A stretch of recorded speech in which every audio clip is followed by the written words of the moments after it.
In the rolling hills of central Illinois, where prairie grass once whispered secrets to the wind, stands a monument to forgotten evil that the Catholic Church has spent over a century trying to erase from history. Between 1847 and 1862, 17 young priests and seminarians vanished without a trace from Sacred Heart Seminary, the Midwest's most prestigious Catholic institution. Church records list them as transferred to distant missions or called to extended spiritual retreats. But newly discovered correspondence hidden beneath the seminary's chapel floorboards tells a different story, one of systematic abduction, human trafficking, and murder that reached the highest levels of ecclesiastical authority. What makes this case particularly chilling is that investigators now believe the 3 men who ran Sacred Heart Seminary for 15 years weren't priests at all, but Irish criminals who'd murdered the original clergy and assumed their identities. The Vatican has sealed these records for 150 years, but tonight, we're going to tell you what really happened in those hallowed halls where young men entered seeking God's calling and instead found themselves sold into slavery or worse. Before we continue with the story of Sacred Heart Seminary and the men who disappeared within its walls, this channel isn't for everyone, only for those brave enough to uncover the darkest secrets that institutions try to bury. If you're ready to hear truths that will make you question everything you thought you knew about religious authority, hit that subscribe button and ring the notification bell. Tell us in the comments what state or city you're listening from, because this story could have happened anywhere in America during those lawless times. Now let's step back into 1847 and discover how a house of God became a marketplace for human souls. But to understand the full horror of what transpired at Sacred Heart, we must first understand the world that created it and the desperate times that made such evil possible. The year 1847 marked a turning point in American Catholic history that would create the perfect conditions for the horrors at Sacred Heart Seminary. Irish immigrants fleeing the devastating potato famine that had killed over 1 million people in their homeland poured into American cities by the hundreds of thousands, bringing with them a fierce devotion to their faith and an equally fierce suspicion from Protestant neighbors who viewed Catholicism as foreign, dangerous, and fundamentally un-American. Anti-Catholic sentiment ran so high that entire cities would erupt in riots at the mere suggestion of Catholic influence. In Philadelphia, Nivist mobs had burned down Catholic churches and schools, leaving 13 dead and 50 wounded. In Charlestown, Massachusetts, Protestant crowds had destroyed the Ursuline convent, forcing nuns to flee for their lives through back windows while their sacred buildings burned behind them. Catholic priests were regularly tread and feathered in broad daylight, and Catholic families lived in constant fear that their neighbors might turn violent at any moment. In this hostile environment, the Catholic Church desperately needed American-born priests who could speak without an accent, understand local customs, and serve as bridges between the immigrant masses and their new homeland. The church hierarchy recognized that foreign-born clergy, no matter how devout or educated, would always be viewed with suspicion by Protestant Americans who controlled local government, law enforcement, and business establishments. Sacred Heart Seminary, established in 1845 on 400 acres of pristine Illinois prairie, 40 miles southwest of Chicago, was designed to be that bridge, a place where young American men could train for the priesthood under the guidance of educated European clergy, creating a new generation of priests who could navigate both worlds successfully. The seminary itself was an architectural marvel for its time. Designed by Irish architect Patrick Keeley, who had already gained fame for his Gothic revival churches throughout New England, the main building was a massive 3-story brick structure that rose from the prairie like a cathedral with soaring windows that reached nearly 20 feet in height, hand-carved wooden pews imported from Bavaria, and a bell tower that could be heard for miles across the flat landscape on clear days.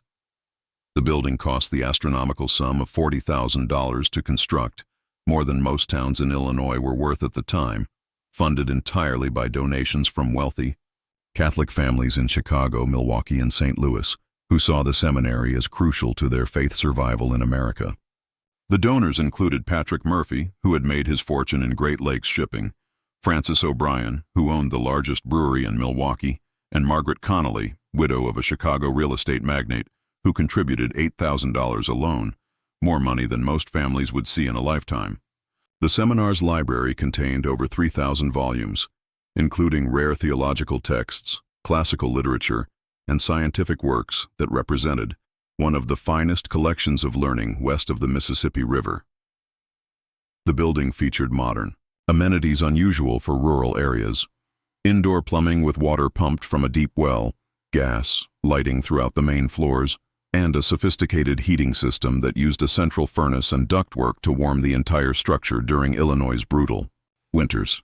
Father Superior Edmund Walsh arrived from County Cork in late 1846 to establish the seminary's academic program. A man of imposing stature who stood nearly 6'4" in tall with penetrating gray eyes and a silver beard that reached nearly to his chest, Walsh commanded attention wherever he went. He spoke with the cultured accent of Trinity College, Dublin, and carried letters of recommendation from bishops across Ireland, including a particularly impressive testimonial from the Archbishop of Dublin himself.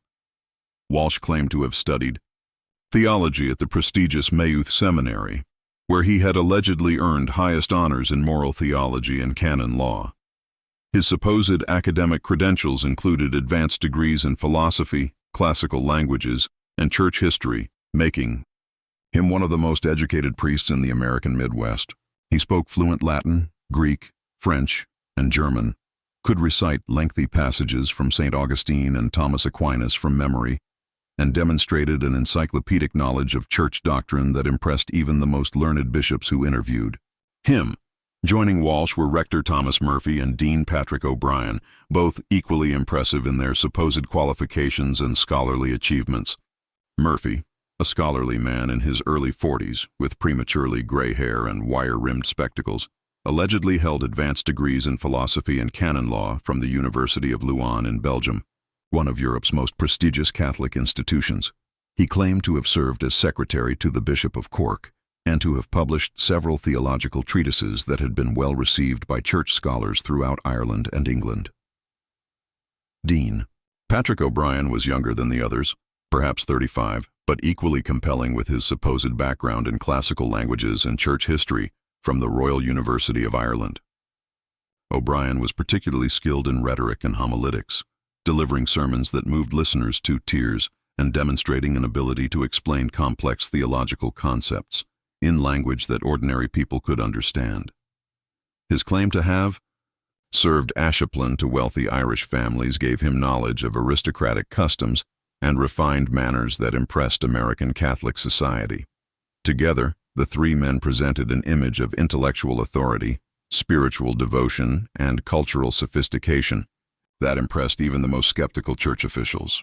Bishop William Corder of Chicago, who had ultimate authority over Sacred Heart Seminary, was so convinced of their qualifications that he granted them unprecedented autonomy in establishing the institution's policies and procedures.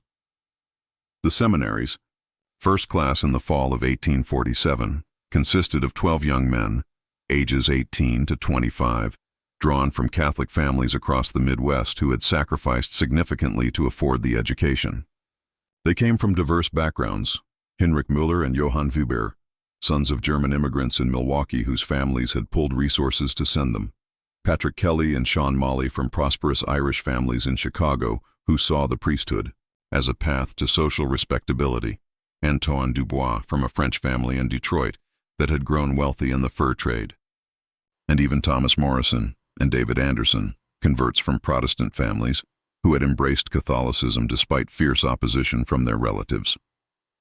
These young men arrived with hearts full of religious devotion and minds eager to serve God, completely unaware that they were walking into a carefully constructed trap that had been months in the planning. Each student had been carefully selected based on specific criteria that the three false priests had established: family wealth sufficient to pay the substantial tuition fees, physical strength suitable for heavy labor, educational background that would make them valuable in skilled positions, and social isolation that would make their disappearance easier to explain and harder to investigate. The daily routine at Sacred Heart appeared to follow traditional seminary practices established by centuries of Catholic education.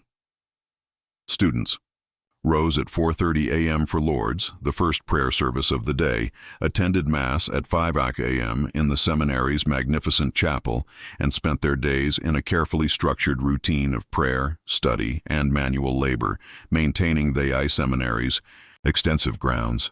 Their academic curriculum was rigorous and comprehensive, including Latin grammar and composition, Greek language and literature, philosophy covering ancient and medieval thought, systematic theology, examining church doctrine, church history from the apostolic age to the present, moral theology addressing ethical questions, canon law governing church administration, homiletics, teaching, sermon preparation and delivery, and biblical studies focusing on both Old and New Testaments. The three priests maintained strict discipline and insisted on absolute obedience to authority, a requirement they justified as essential preparation for the hierarchical nature of church leadership. Students were forbidden from leaving the seminary grounds without written permission, from corresponding with family members more than once per month, and from discussing seminary affairs with outsiders during their rare visits to the nearby town of Millfield. This isolation was presented as spiritual necessity, but it served the darker purpose of preventing students from developing outside relationships that might interfere with the trafficking operation. The priests carefully monitored all incoming and outgoing mail, ostensibly to ensure that students maintained proper spiritual focus, but actually to control information flow and prevent any communication that might expose their criminal activities. The first disappearance occurred on a bitter February morning in 1848, just 5 months after the seminary opened during one of the worst blizzards in Illinois history. For 3 days, snow had fallen continuously, piling into drifts that reached the second story, windows of the seminary building, and making travel impossible on the surrounding roads. It was precisely the kind of weather that the false priests had been waiting for, conditions that would provide perfect cover for their operation while making immediate investigation impossible.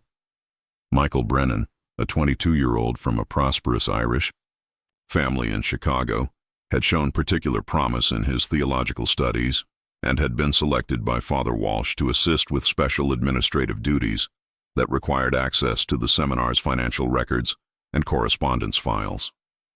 His family owned 3 successful grocery stores serving Chicago's growing Irish community and had paid the substantial sum of $200 per year for his education, money they had saved for over 5 years, believing they were investing in their son's future as a priest and their own families standing in the community.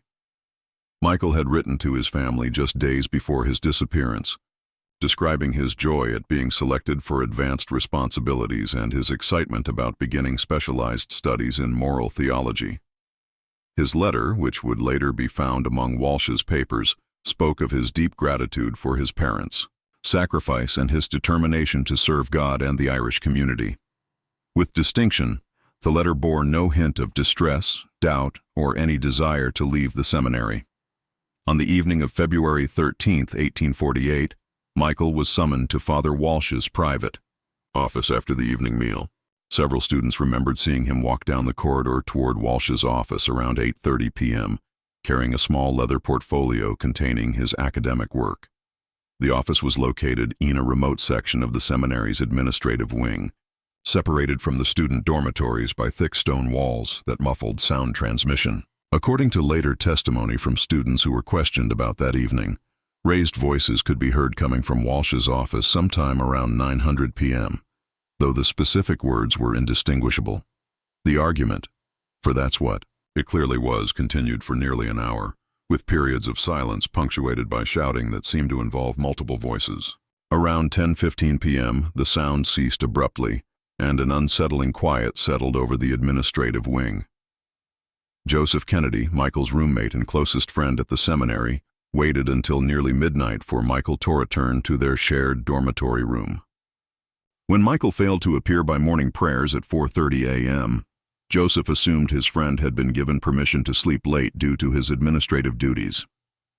It wasn't until Father Walsh announced to the assembled students after morning mass that Joseph learned the official explanation for Michael's absence. Standing at the ornate wooden pulpit that dominated the seminary chapel, Walsh delivered the news with apparent sorrow and concern. Michael, he explained, had received an urgent call during the night to minister to cholera victims in a remote settlement near the Iowa border.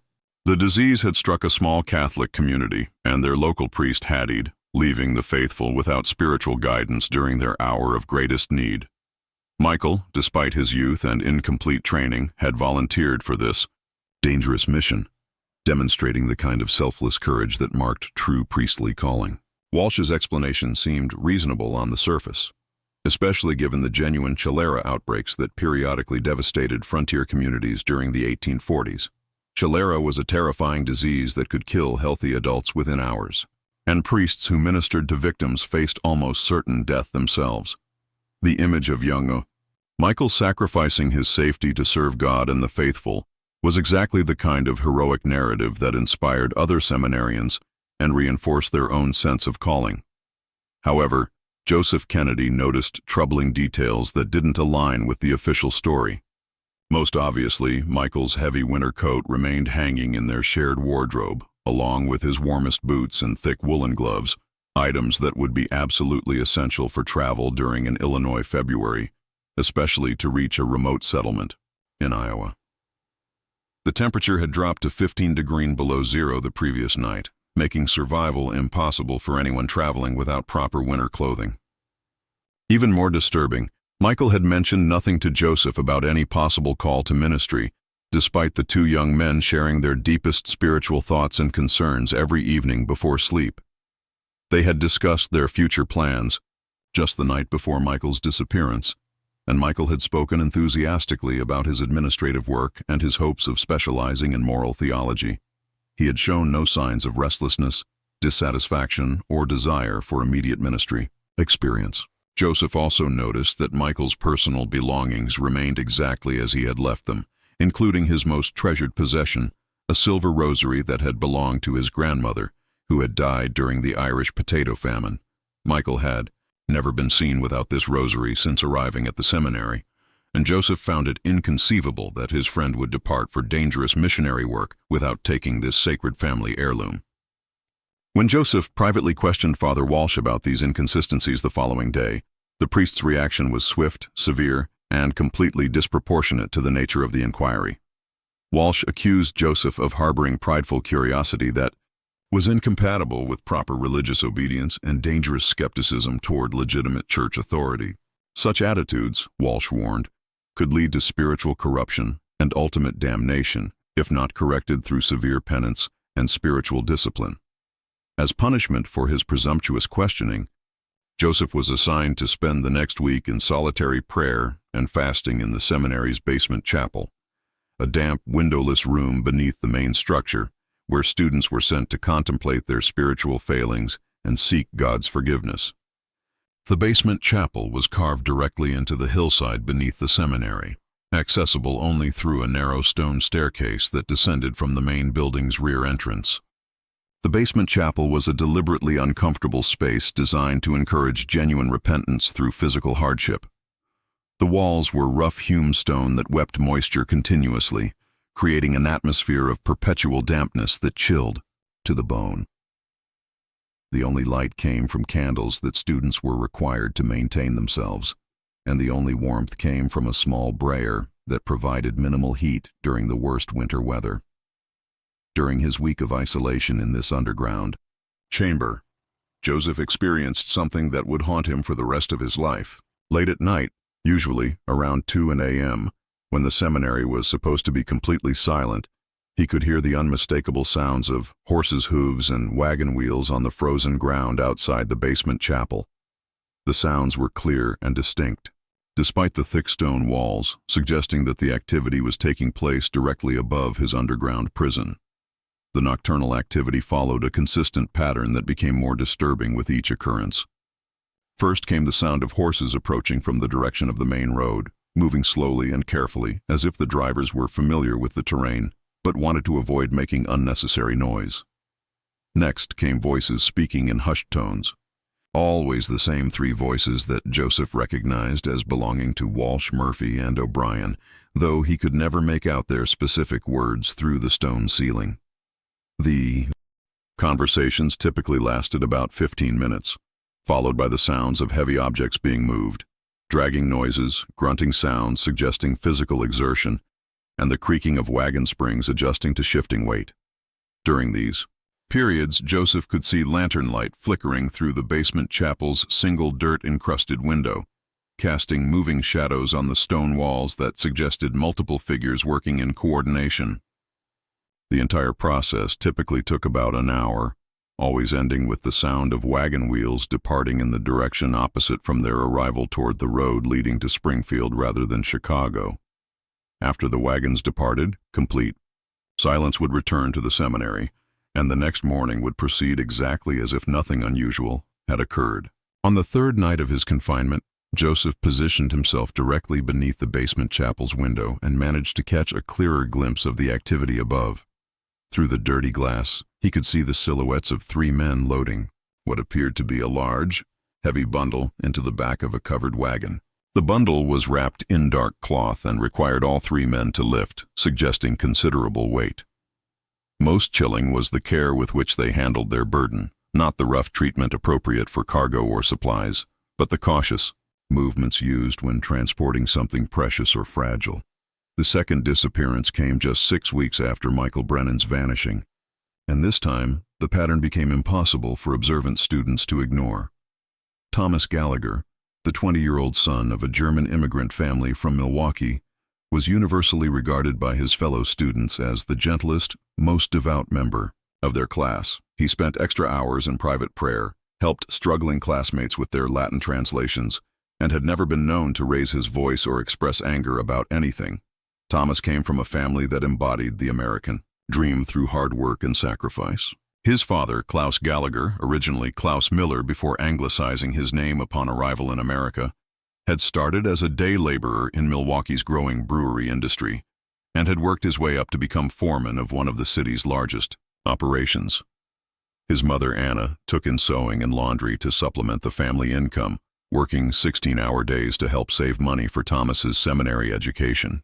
The Gallaghers had sacrificed enormously to afford Sacred Heart's tuition, selling their small farm outside Milwaukee and moving into a cramped tenement apartment so they could dedicate every possible dollar to their son's religious calling. Thomas carried the weight of his family's sacrifice heavily, frequently expressing to fellow students his determination to justify their faith in him and to serve God with the dedication their generosity deserved. On the evening of March 30th, 1848, Thomas was summoned to Father Walsh's private office immediately after evening prayers. The summons came through Dean Patrick O'Brien, who approached Thomas in the seminary chapel with an unusually grave expression, and whispered instructions that he was needed for urgent consultation regarding his academic progress. Thomas appeared confused by the summons, telling his closest friend Hinrich Berth that he was unaware of any problems with his studies and couldn't imagine what urgent matter required immediate attention. Several students positioned in dormitory rooms near the administrative wing reported hearing raised voices coming from Walsh's office beginning around 91 p.m. and continuing intermittently until nearly 11 p.m. The conversation appeared to involve multiple participants with periods of calm discussion interrupted by what sounded like arguments or heated disagreements. Students later testified that they heard Thomas's voice at several points, sounding distressed and increasingly agitated as the evening progressed. Around 10:30 p.m., long after the seminary's mandatory evening silence was supposed to begin, Hinrich Weber and 2 other students reported hearing what sounded like furniture being moved or overturned in Walsh's office, followed by a period of complete silence that lasted nearly 30 minutes. Then around 11 p.m., they heard the familiar sound of a horse-drawn wagon departing from behind the seminary building, traveling slowly with muffled wheels, as if the drivers were attempting to minimize noise. The next morning, Father Walsh announced during Mass that Thomas had experienced what he termed a profound spiritual crisis during their evening consultation. Thomas had confessed to struggling with impure thoughts incompatible with priestly vocation, and had reached the painful conclusion that he was not suited for religious life. Rather than face the shame of public failure, Thomas had voluntarily left the seminary before dawn to join a contemplative monastery in the Wisconsin wilderness, where years of silence and isolation would help him overcome his spiritual struggles, and perhaps eventually qualify him for a different form of religious service. Walsh's explanation was crafted with psychological sophistication, playing upon common fears and anxieties that many seminary students experienced. Sexual temptation was a genuine struggle for young men committed to celibacy, and the shame associated with such feelings often led to extreme measures of self-punishment and isolation. The idea of a troubled student seeking redemption through monastic Retreat was entirely plausible and consistent with traditional Catholic approaches to spiritual crisis. However, as with Michael Brennan's disappearance, troubling details emerged for those who looked closely at the official explanation. Thomas had left behind his most precious possession, a rosary hand-carved by his dying mother, which he had never been seen without since arriving at the seminary 8 months earlier. The rosary was found carefully placed on his dormitory desk, suggesting deliberate placement rather than forgotten abandonment. Even more suspicious, Thomas had departed so suddenly that he hadn't collected the $50 in personal funds that his family had provided for incidental expenses, money that remained locked in Father Walsh's office safe.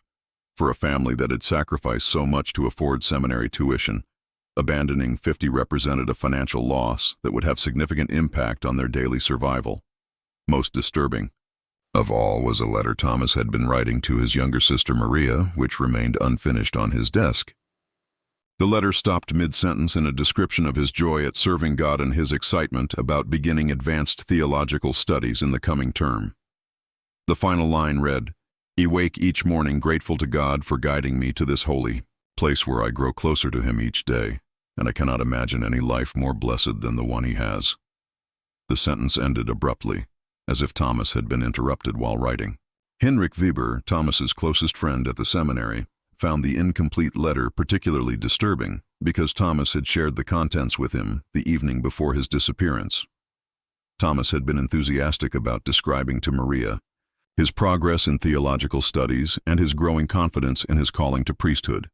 He had planned to finish the letter the following day and had specifically mentioned wanting to tell Maria about a particularly inspiring lecture Father Walsh had delivered on moral theology.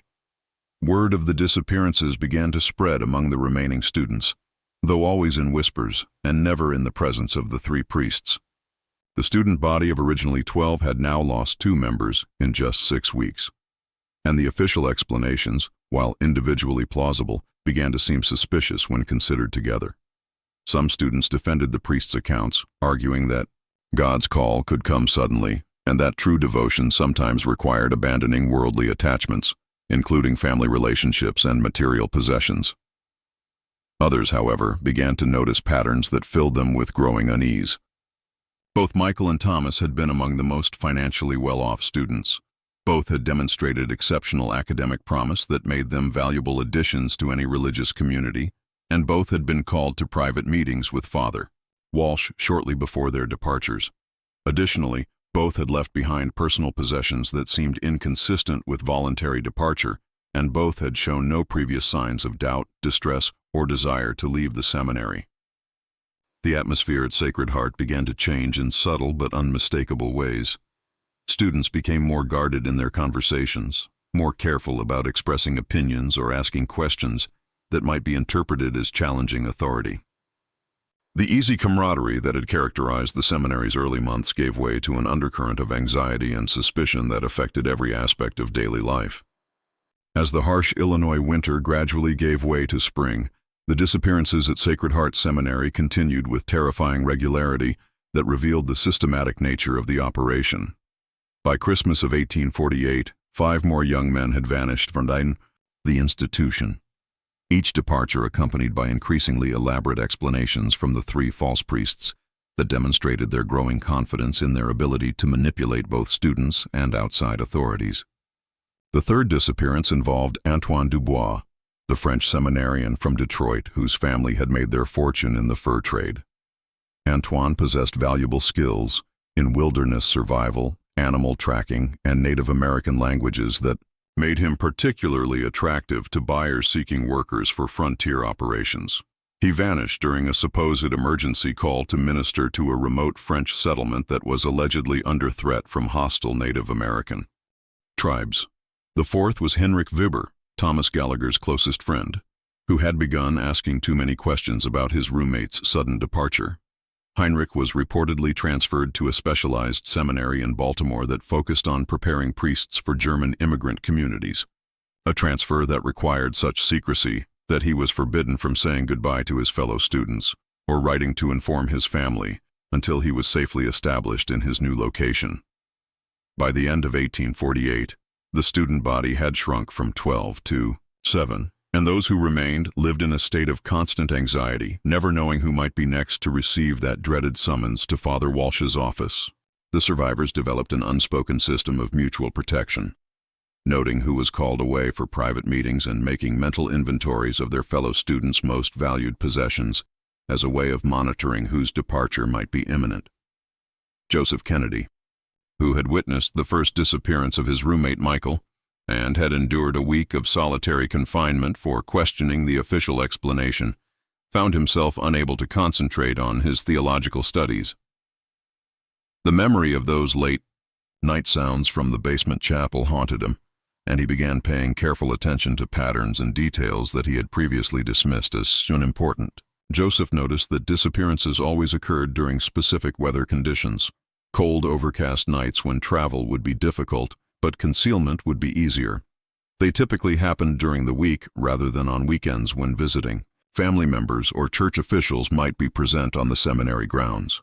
Most significantly, they always followed private meetings with Father Walsh that lasted significantly longer than normal academic consultations. The surviving students also began to observe changes in the three priests that seemed inconsistent with their claimed backgrounds and spiritual calling. Father Walsh, who had arrived at Sacred Heart with modest belongings and simple clerical garments, now wore silk vestments during Mass that had obviously cost more than most priests earned in a year. He had acquired an expensive gold pocket watch, manufactured in Switzerland, which he consulted frequently during his lectures, and had purchased new furniture for his private office that included a mahogany desk imported from Ireland. Rector Murphy had somehow obtained funds to purchase new leather-bound books for the seminary library, volumes that cost more than most families earned in a month, and included rare theological works that would normally be found only in major European universities. He had also begun wearing spectacles with gold frames and had acquired a seal ring that he claimed bore his family coat of arms. Though none of the Irish students recognized the symbols as belonging to any legitimate Irish family, Dean O'Brien had perhaps shown the most dramatic change in circumstances, acquiring a magnificent black stallion that he claimed was a gift from grateful parishioners in his former parish in Ireland. The horse was clearly a thoroughbred worth several hundred, and O'Brien demonstrated riding skills that seemed more appropriate to a wealthy landowner than a humble parish priest. He had also begun taking regular trips to Chicago, ostensibly for church business, but always returning with new possessions and an air of satisfaction that suggested successful commercial transactions rather than spiritual consultations. The three men also began taking frequent trips away from the seminary, sometimes for several days at a time, claiming to visit church officials in Chicago, Milwaukee, or St. Louis. During these absences, the remaining students were supervised by Francis McManus, the elderly lay brother who had arrived at Sacred Heart at the same time as the three priests and seemed to serve as their assistant and confidant. McManus was a peculiar figure who generated considerable unease among the students. He spoke very little, moved with a furtive, nervous manner, and seemed perpetually frightened of something he never identified.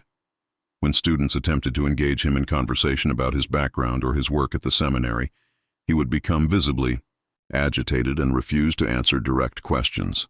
Most disturbing was his reaction. Whenever anyone mentioned the missing students, he would immediately change the subject or find urgent work that required him to leave the area. Several students noticed that McManus possessed detailed knowledge of the seminary's grounds that suggested extensive familiarity with areas that were supposedly off-limits to everyone except the priests. He knew the locations of storage areas, root cellars, and outbuildings that were never mentioned in official tours of the facility.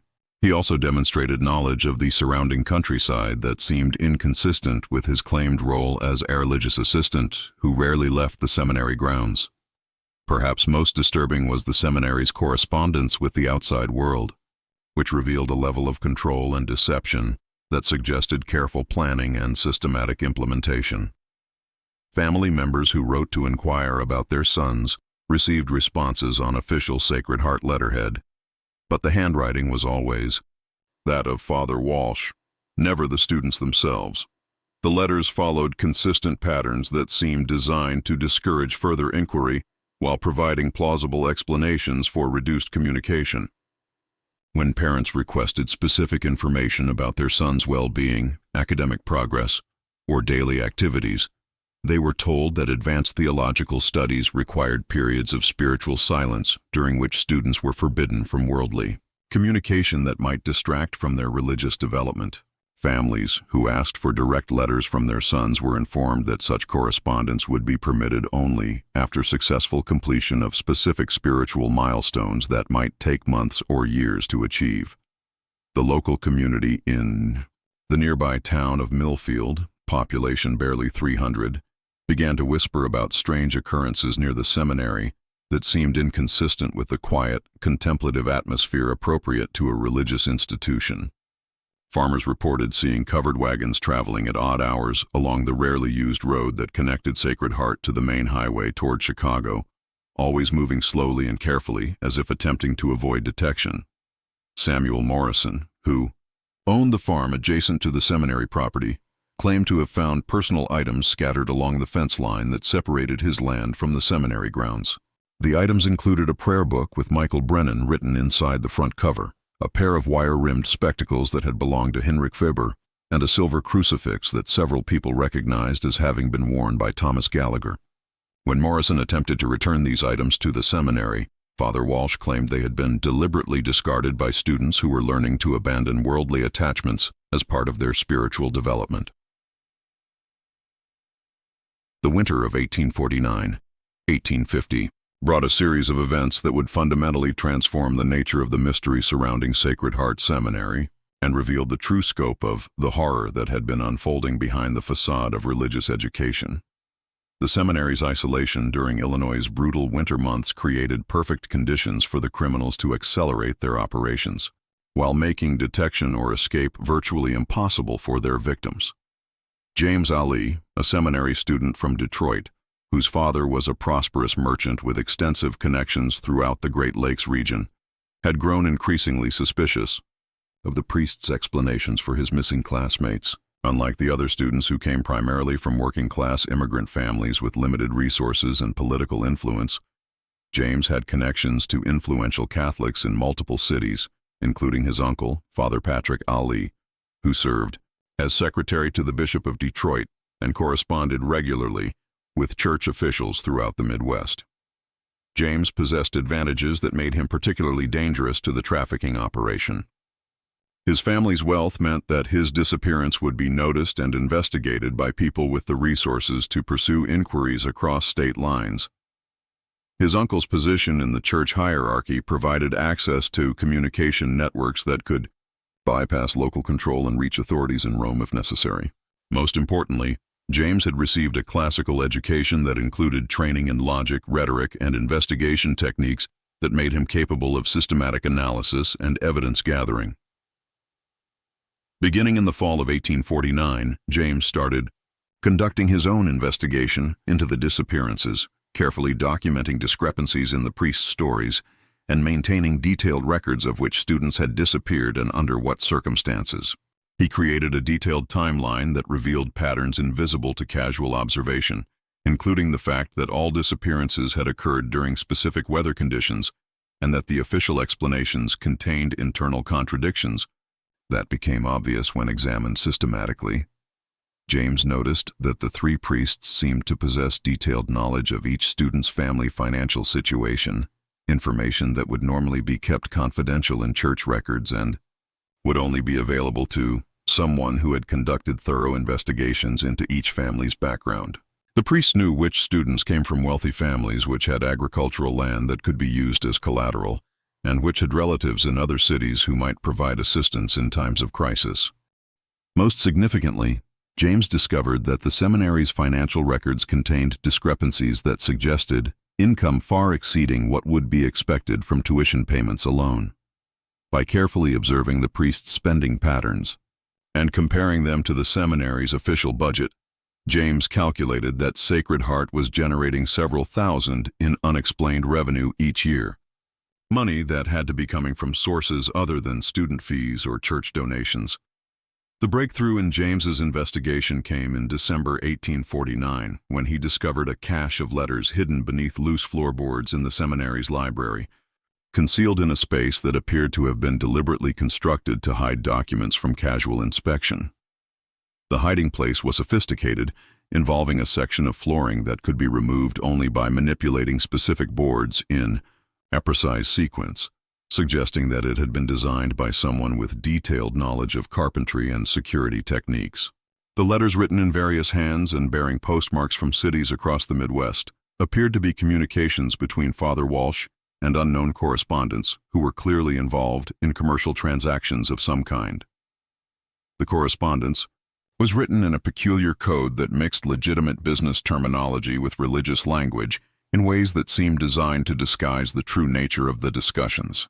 James spent weeks analyzing the coded language, using his classical education and knowledge of multiple languages to decipher meanings that became increasingly horrifying as he understood more of the system. The letters discussed merchandise of varying quality and negotiated delivery schedules to locations in Indiana, Wisconsin, Iowa, and Illinois. References to prime specimens, educational background, and physical condition made it clear that the merchandise was human beings who were being evaluated and sold based on their characteristics and capabilities. One letter, dated November 15, 1849, contained references that made James's blood run cold and confirmed his worst suspicions about what had happened to his missing classmates. The letter read in part, "The latest shipment included 2 prime specimens, both young and strong, suitable for heavy labor. The German boy brought premium price due to his education and physical condition. Buyers in the coal regions are particularly interested in educated workers who can serve as overseers for immigrant crews. The Irish lad was sold separately to lumber interests in Wisconsin, where his literacy skills make him valuable for record keeping. Both transactions completed without complications." James realized he was looking at evidence of human trafficking on a massive scale, with his missing classmates being systematically sold as slaves to mining operations, lumber companies, and industrial concerns across the Midwest. The letters indicated that educated young men, particularly those from Catholic families, commanded high prices because their religious training made them trustworthy overseers, while their social isolation made their disappearances easier to explain and harder to investigate. The correspondence revealed that the operation was far more sophisticated than a simple kidnapping scheme. The criminals had established networks of buyers throughout multiple states, had developed systems for transporting victims without detection, and had created elaborate cover stories that could withstand casual investigation by family members or church officials. Further analysis of the letters revealed pricing structures that treated human beings as commodities to be evaluated and sold based on market demand. Young men with theological education commanded prices between $300 and $500, depending on their physical condition, language skills, and family background. Those with specialized knowledge, carpentry, bookkeeping, or foreign languages brought premium prices of up to $800. Most chilling was a reference to damaged goods that had to be permanently disposed of when they proved unsuitable for resale. Armed with this evidence, James attempted to contact church authorities outside Sacred Heart to report his discoveries. However, he quickly discovered that his correspondence was being intercepted and read before being sent. When he tried to send a coded message to his uncle in Detroit using Latin phrases that would be meaningless to casual readers, but would alert Father Patrick to serious problems. The letter was returned to him with a note from Father Walsh claiming that ecclesiastical correspondence required official review to ensure proper theological content. James realized that he was trapped in an increasingly dangerous situation. The 3 criminals now knew that he suspected something, and they had demonstrated their willingness to murder anyone who threatened their operation. His only hope lay in gathering enough evidence to expose the entire network before they decided to eliminate him, as they had eliminated others who had grown too suspicious. The confrontation that James had been dreading came on a frigid January evening. In 1850, when Father Walsh summoned him to his private office after evening prayers, James entered the meeting, knowing that his life was in immediate danger, but hoping that his family connections and social position might provide some protection against the immediate violence that had claimed his classmates. The office had been transformed since James's last visit several months earlier. Expensive carpets covered the stone floor. Oil paintings in elaborate gold frames decorated the walls, and the massive mahogany desk was covered with papers and ledgers that suggested extensive business activities. Most ominous was the presence of Dean O'Brien and Rector Murphy, who stood, flanking Walsh's desk like bodyguards rather than fellow priests. Walsh's demeanor during the confrontation was completely different from the pastoral scholarly persona he maintained in public. Speaking in the harsh accent of Dublin's criminal districts, he dropped all pretense of religious authority and addressed James with the calculating coldness of a businessman protecting a profitable enterprise. "You've been asking questions that could be dangerous for your health," Walsh said, leaning back in his expensive leather chair. "Young men who don't understand their place have been known to suffer unfortunate accidents in these isolated areas." The threat was explicit and unambiguous, but James detected something in Walsh's manner that suggested the criminals were not entirely confident in their ability to eliminate him without consequences. His family's wealth and connections meant that his disappearance would trigger investigations that might prove difficult to deflect. With the same techniques that had worked with previous victims, Walsh offered James a choice that revealed both the scope of the operation and the desperation of the criminals to maintain their cover. James could join the trafficking network as a willing participant, using his family connections to identify wealthy Catholic families whose sons might be suitable targets. In exchange, he would receive a share of the profits and would be protected from the fate that had befallen his classmates. Alternatively, he could maintain silence about what he had discovered and would be allowed to complete his seminary education, though he would be closely monitored to ensure his continued cooperation. The offer revealed that the criminals understood they had created a situation that was becoming increasingly difficult to maintain.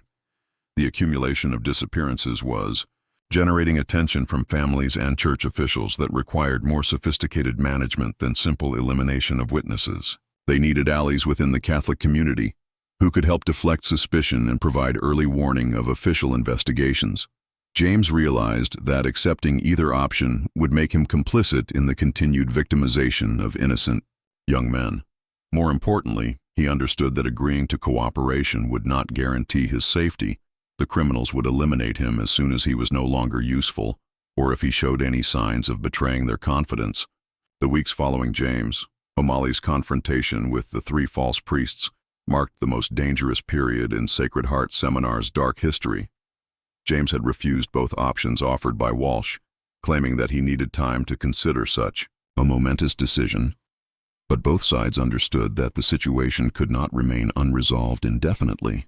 The criminals were growing increasingly nervous about the attention their operation was attracting, while James was desperately searching for a way to expose the truth without becoming their next victim.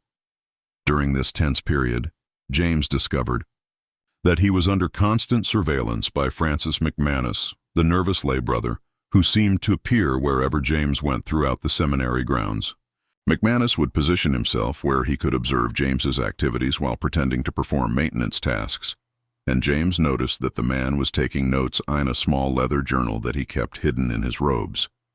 The surveillance extended beyond simple observation. James found that his personal belongings were being searched regularly. Books moved from their usual positions, papers disturbed in his desk drawer, and clothing rearranged in ways that suggested systematic examination. Most alarming was the discovery that someone had been entering his dormitory room during the night, as evidenced by footprints in the dust near his bed and the faint smell of tobacco smoke that lingered in the air each morning.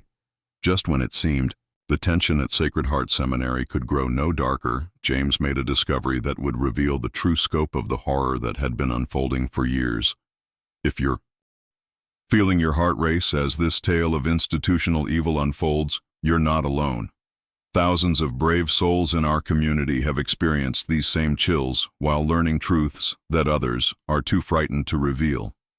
Hey, that like button if this investigation is keeping you on the edge of your seat, and don't forget to subscribe because this channel is only for those who dare to uncover the darkest secrets in American history. Now let's discover what James found that would change everything. The breakthrough came when James observed a pattern in the seminary's routine, that he had previously overlooked. Every 2 weeks, usually on Saturday nights, the three priests would announce that they needed to conduct private devotions that required absolute silence throughout the seminary. Students were confined to their dormitory rooms from sunset until sunrise, forbidden from leaving for any reason, and warned that anyone caught violating the restriction would face severe disciplinary action. James had initially assumed these restrictions were related to legitimate religious observances, but careful observation revealed that they coincided with increased activity around the seminar's outbuildings and storage areas. During one of these devotional periods, James positioned himself at his dormitory window and observed lantern lights moving between various buildings on the seminary grounds, accompanied by the sounds of wagons arriving and departing throughout the night. On the night of February 15, 1850, James made a decision that would either expose the full truth about Sacred Heart Seminary or cost him his life. During one of the mandatory confinement periods, he slipped out of his dormitory room and made his way to the seminary's basement, where he had noticed unusual activity during previous observations. The basement levels of Sacred Heart Seminary were far more extensive than James had realized, including areas that seemed to serve no legitimate educational or religious purpose. Beyond the basement chapel where Joseph Kennedy had been confined, James discovered a series of storage rooms, workshops, and chambers that had been excavated from the hillside beneath the main building. The construction was sophisticated and recent, suggesting that significant work had been done to expand the underground areas after the seminary's official completion. In one of these hidden chambers, James made a discovery that confirmed his worst fears and revealed that the horror at Sacred Heart was even more extensive than he had imagined. The room contained detailed records of the trafficking operation, including ledgers that documented every transaction, correspondence with buyers throughout the Midwest, and maps showing transportation routes used to move victims to their final destinations. The records revealed that Sacred Heart Seminary was just one component of a vast criminal network that operated across multiple states and involved dozens of accomplices in various cities. The operation had been active for over a decade, with Sacred Heart serving as a collection point where young men could be systematically isolated, evaluated, and prepared for sale to buyers who had specific requirements for workers in mining, lumber, agriculture, and industrial operations. The ledgers contained detailed descriptions of each victim, including physical characteristics, educational background, family wealth, and estimated sale price. James found entries for all of his missing classmates along with dozens of other young men who had disappeared from various Catholic institutions throughout the Midwest. The scope of the operation was staggering.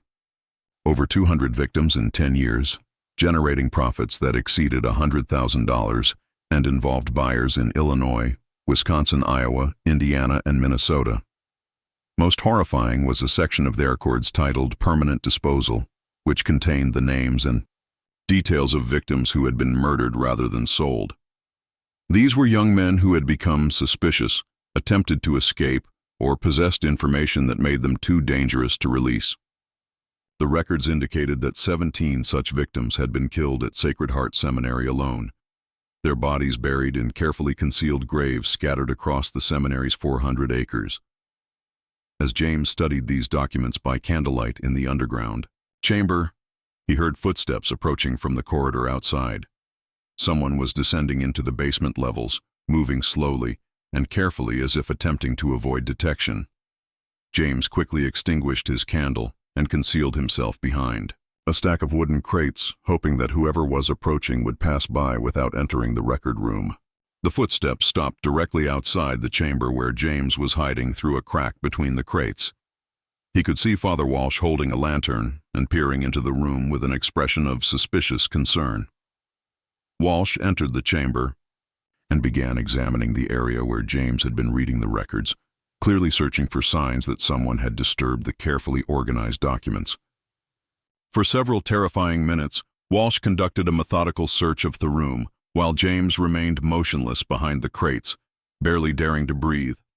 The false priest's lantern cast dancing shadows on the stone walls as he checked locks, examined papers, and looked for any evidence of unauthorized intrusion. At one point, Walsh passed within 3 feet of James's hiding place.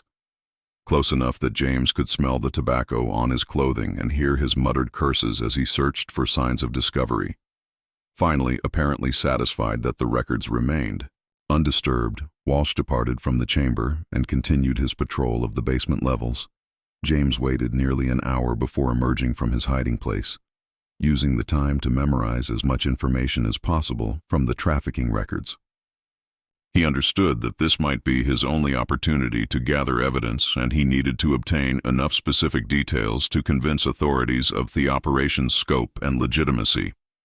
The opportunity James Ali desperately needed came from an unexpected source that would prove to be the salvation not only for him, but for the entire investigation into Sacred Heart Seminary's dark secrets. In March 1850, Bishop Giovanni Montini arrived from Rome to conduct an apostolic visitation of Catholic institutions throughout the American Midwest, a comprehensive inspection that had been ordered by Pope Pius IX in response to concerning reports about irregular practices at several American seminaries and colleges. Bishop Montini was not a typical church bureaucrat, content with superficial inspections and ceremonial visits. A former professor of canon law at the Gregorian University in Rome, he had developed a reputation throughout Europe for uncovering corruption and misconduct within church institutions. His investigations had exposed financial fraud in French monasteries, sexual misconduct in German seminaries, and political corruption involving Italian bishops. The Vatican had sent him to America specifically because they needed someone with the experience and authority to conduct truly thorough investigations without being influenced by local political considerations or personal relationships. Montini's arrival in the Midwest had been announced only to the highest levels of church hierarchy, and even they had received only general information about his mission. This secrecy was deliberate, designed to prevent institutions from preparing elaborate deceptions or concealing evidence before his arrival.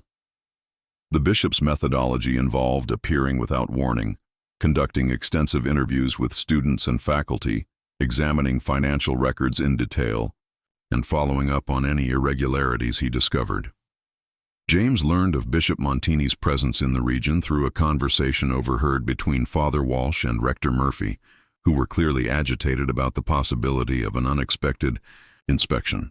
Their discussion revealed that they had received unofficial warnings from contacts in Chicago, that a high-ranking Vatican official was conducting investigations throughout the Midwest, and that several institutions had already been subjected to intensive scrutiny. Understanding that this represented his only chance to expose the truth about Sacred Heart Seminary, James began planning how to contact Bishop Montini without alerting the three criminals to his intentions. The challenge was significant since all of his correspondence was monitored and his movements were under constant surveillance by Francis McManus and the false priests themselves. James's solution demonstrated both courage and cleverness that would save not only his own life but potentially dozens of future victims. He volunteered to assist with preparations for the bishop's potential visit to Sacred Heart, offering to help clean and organize areas of the seminary that visitors might inspect. This gave him legitimate reasons to move throughout the buildings and grounds while gathering additional evidence of the trafficking operation. More importantly, James used his access to the seminary's correspondence to discover that Bishop Montini was staying at the residence of Bishop William Corder in Chicago while conducting his investigations. James crafted a letter that appeared to be a routine request for spiritual guidance, but which contained coded references that would alert an educated church official to serious problems requiring immediate investigation. The letter, written in Latin, with specific theological terminology that demonstrated genuine seminary education, requested a private meeting to discuss urgent spiritual concerns regarding the proper interpretation of church authority and the moral obligations of seminary students when confronted with apparent violations of canon law. To a casual reader, the letter appeared to be a routine request from a devout student seeking guidance on theological questions. To someone with Bishop Montini's education and experience, however, the language clearly indicated that the writer had discovered serious misconduct that required investigation by church authorities. James managed to send the letter through a complicated process that involved bribing a local farmer to mail it from the town of Springfield, 40 miles away, using money he had saved from his personal allowance. The farmer, Samuel Morrison, was the same man who had found personal belongings scattered along the fence line between his property and the seminary grounds, and he had grown increasingly suspicious about activities at Sacred Heart. Bishop Montanet's response came within a week, arriving through unofficial channels that demonstrated his understanding of the sensitive nature of James's communication. Rather than sending a formal reply through church mail systems, the bishop arranged for James to meet him at Asmal Church in Millfield during what appeared to be a routine pastoral visit to rural communities in the area. The meeting took place on March 15, 1850, in the sacristy of St. Patrick's Church in Millfield, a small wooden building that served the area's scattered Catholic families. Bishop Montini was a small, intense man in his 50s with penetrating dark eyes and an aura of intellectual authority that immediately convinced James that he was speaking to someone capable of understanding and addressing the horrors at Sacred Heart Seminary. Speaking in Latin to ensure privacy and to demonstrate his theological education, James presented his evidence to Bishop Montini in a carefully organized presentation that covered every aspect of the trafficking operation he had discovered. He showed the bishop copies of letters he had transcribed from the hidden cache, provided detailed timelines of the disappearances, and explained the financial discrepancies that indicated income far exceeding legitimate seminary operations. Most importantly, James provided Bishop Montini with specific information that could be verified independently, including the names and supposed locations of missing students, the locations of suspected burial sites on the seminary grounds, and details about the false identities assumed by Walsh, Murphy, and O'Brien. He also shared his observations about the priests' suspicious behavior, their unexplained wealth, and the surveillance and intimidation tactics they used to control students and prevent outside communication. Bishop Montini listened to James's account with growing horror and alarm, taking detailed notes and asking specific questions that demonstrated both his understanding of the gravity of the situation and his knowledge of proper investigative procedures. As someone who had studied in Ireland and knew the actual credentials required for priests serving in American missions, I immediately recognized inconsistencies in the backgrounds claimed by the three false priests. More significantly, Bishop Montini had access to Vatican records that could verify whether Walsh, Murphy, and O'Brien had ever been legitimately ordained as Catholic priests. His immediate response was to send encrypted telegraph messages to Rome, requesting complete background checks on all three men using the Vatican's extensive records of ordinations, assignments, and transfers throughout the Catholic world. The bishop's investigation moved with the efficiency and authority that only comes from the highest levels of church hierarchy. Within 48 hours, he had received responses from Rome confirming that no priests named Edmund Walsh, Thomas Murphy, or Patrick O'Brien had been assigned to American missions from the Irish diocese claimed by the three men. Telegraph communications with church officials in Ireland revealed that while priests with those names had existed, they had departed Ireland in 1846, but had never arrived at their intended destination in America. Further investigation revealed even more disturbing information. The real father, Edmund Walsh, Rector Thomas Murphy, and Dean Patrick O'Brien had been traveling together aboard the merchant ship Bridges Hope when it had been attacked by pirates off the coast of Newfoundland in August 1846. While the ship itself had eventually reached port in Boston, several passengers, including the three priests, had been reported missing and presumed dead. Church officials had assumed that the priests had been killed during the pirate attack, and replacement clergy had been assigned to their intended positions in America. Armed with this evidence, Bishop Montini organized a coordinated investigation that would expose the full scope of the Sacred Heart Seminary operation and bring justice for the 17 young men who had disappeared. The investigation involved church officials from multiple dioceses, federal marshals with authority to pursue crimes across state lines, and local law enforcement officials who had been carefully selected for their integrity and competence. But Operation to arrest the three criminals was planned with military precision to prevent their escape and to preserve evidence that might be destroyed if they received warning of the approaching investigation. On the morning of March 20th, 1850, a force of 12 armed men surrounded Sacred Heart Seminary before dawn, positioning themselves at all possible escape routes and communication points. The confrontation was swift but dramatic, revealing the true nature of the men who had masqueraded as priests for over 3 years. Walsh attempted to maintain his clerical identity even as federal marshals placed him in chains, claiming that the charges were the result of anti-Catholic persecution by Protestant authorities who wanted to destroy the seminary. He demanded to speak with church officials and insisted that any investigation be conducted through proper ecclesiastical channels rather than civil law enforcement. However, when Bishop Montini confronted Walsh with documented proof of his true identity and criminal background, the facade that had been maintained for years finally crumbled completely. The man who had commanded respect and obedience as Father Superior Edmund Walsh was revealed to be Seamus McKenna, a Dublin criminal with a history of violence, theft, and human trafficking stretching back over 15 years. McKenna's true background was even more horrifying than investigators had suspected. Born in the slums of Dublin, he had begun his criminal career as a member of violent gangs that preyed upon immigrants attempting to flee Ireland during the potato famine.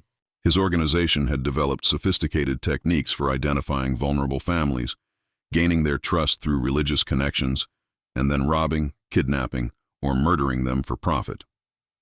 The attack on the merchant ship Bridges Hope had been planned specifically to obtain the credentials and identities of the 3 legitimate priests.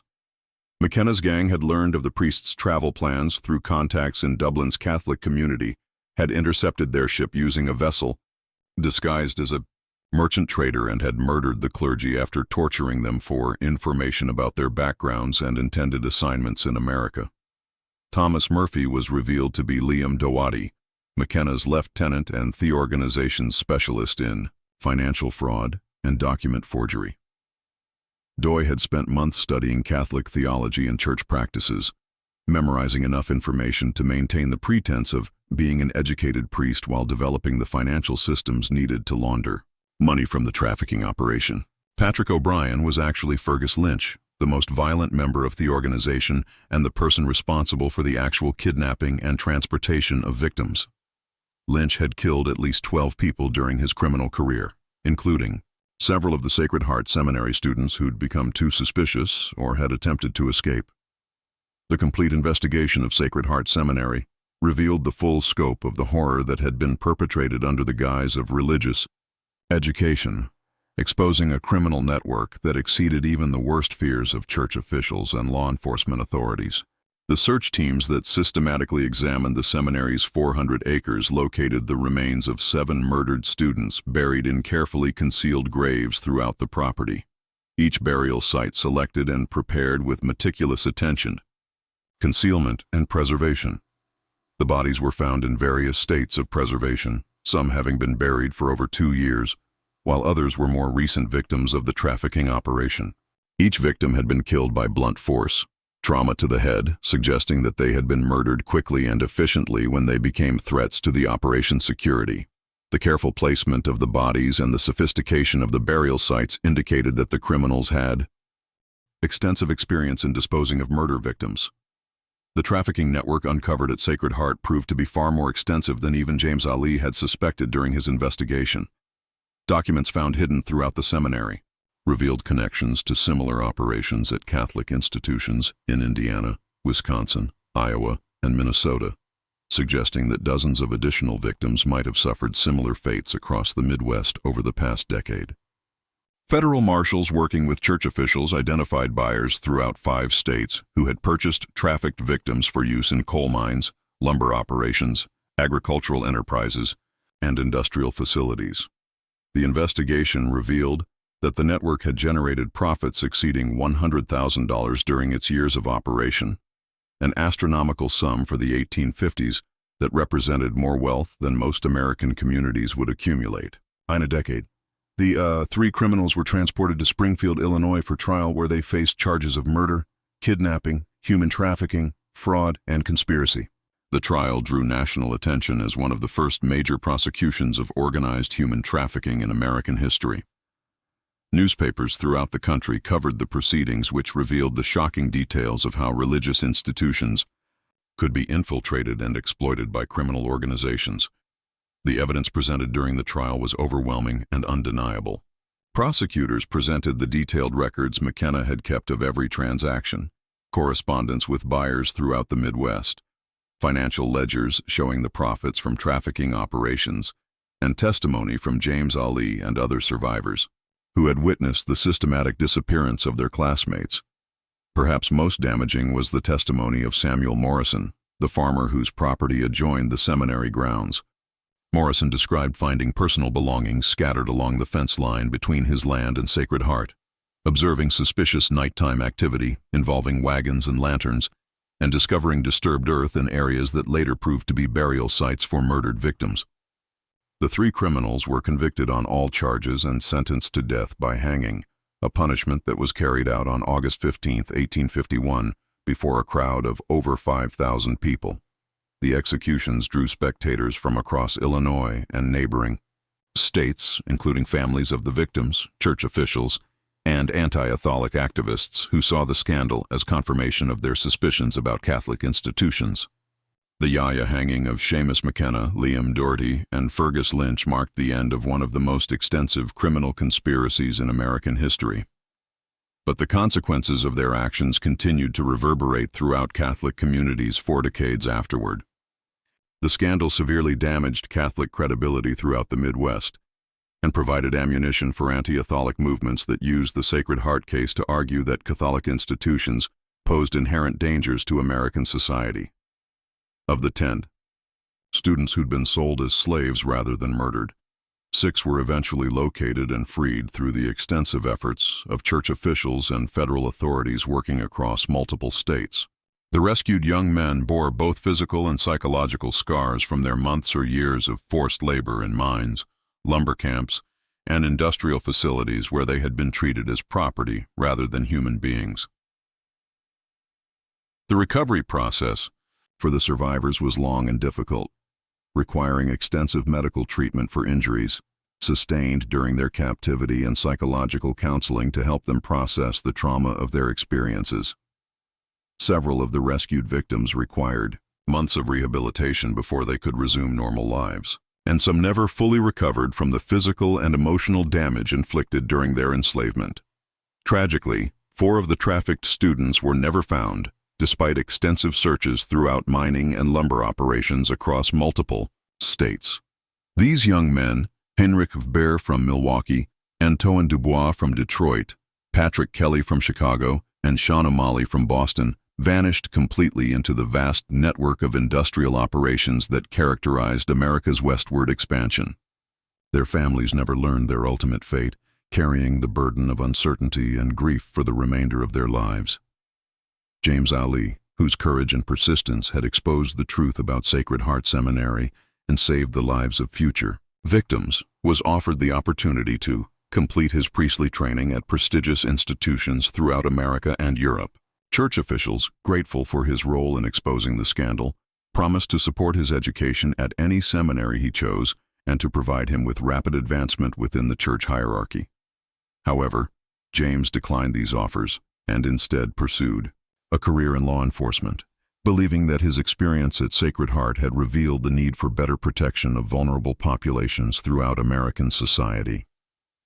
He became a federal marshal, specializing in investigating human trafficking operations, using his knowledge of criminal techniques and high understanding of institutional vulnerabilities to prevent similar tragedies from occurring elsewhere. James's work as a federal marshal proved remarkably successful, leading to the identification and prosecution of dozens of trafficking operations throughout the Midwest and establishing investigative techniques that became standard practices for law enforcement agencies dealing with organized crime. His efforts resulted in the rescue of over 300 trafficking victims during his 30-year career, and the conviction of more than $200 criminals involved in various forms of human exploitation. The Catholic Church faced the enormous challenge of rebuilding trust and credibility in the aftermath of the Sacred Heart scandal, a process that required fundamental changes in how religious institutions were managed and monitored. Church officials implemented comprehensive verification procedures for priests assigned to American missions, requiring multiple forms of documentation and confirmation from Vatican authorities before any clergy could assume positions of authority. New communication systems were established between American and European church authorities using telegraph networks and encrypted correspondence to ensure that the backgrounds and credentials of religious personnel could be verified quickly and accurately. Oversight mechanisms were created to monitor the activities of isolated institutions like seminaries and convents, requiring regular reports to diocese and authorities and unannounced inspections by independent church officials. Sacred Heart Seminary itself was permanently closed within weeks of the criminal's arrest. Its building sealed and the property placed under church control while investigations continued.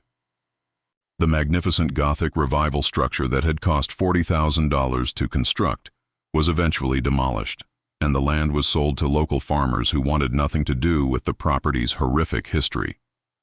For decades afterward, locals reported strange occurrences near the former seminary site that kept most people away from the area, especially after dark. Farmers working nearby fields claimed to hear unexplained sounds during the night. Voices calling out in distress, the sound of wagon wheels on roads that no longer existed, and church bells ringing from a tower that had been torn down years earlier. Whether these reports reflected genuine supernatural phenomena or simply the psychological impact of knowing about the horrors that had occurred on the site, they contributed to a persistent atmosphere of unease that affected the entire region. The former seminary grounds became known locally as Cursed Land, that brought misfortune to anyone who attempted to work or live there.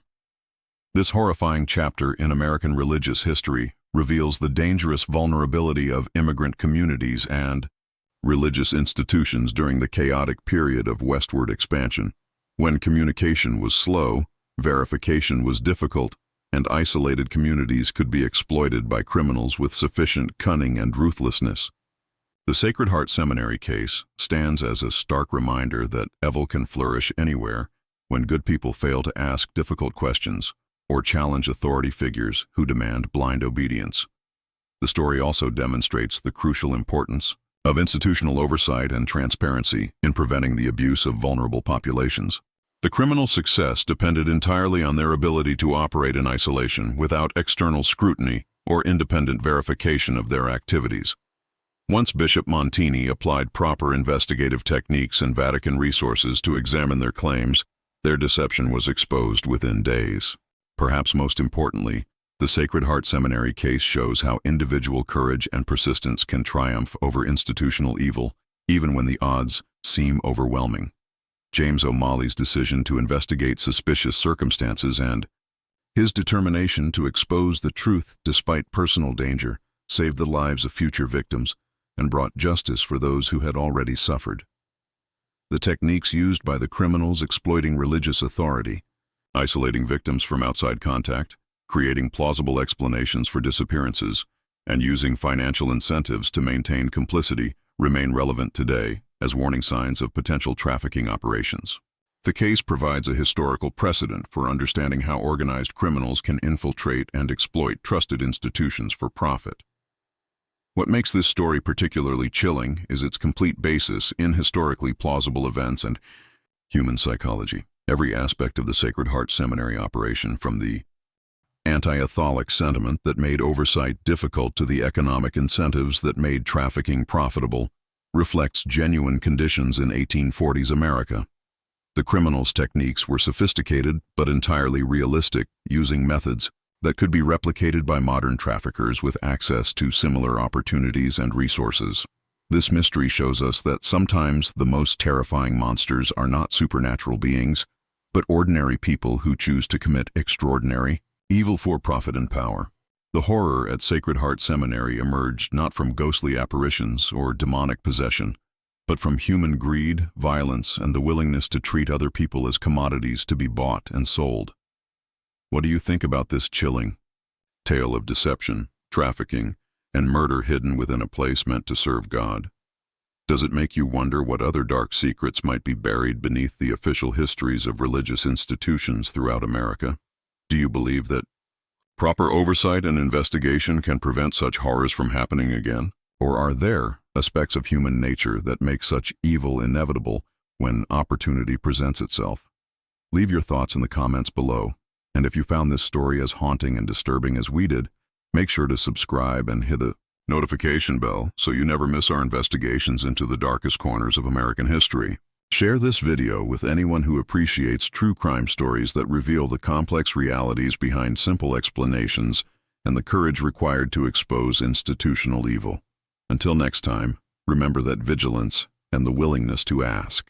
Difficult questions remain our best defenses against those who would exploit trust and authority for their own dark purposes. Is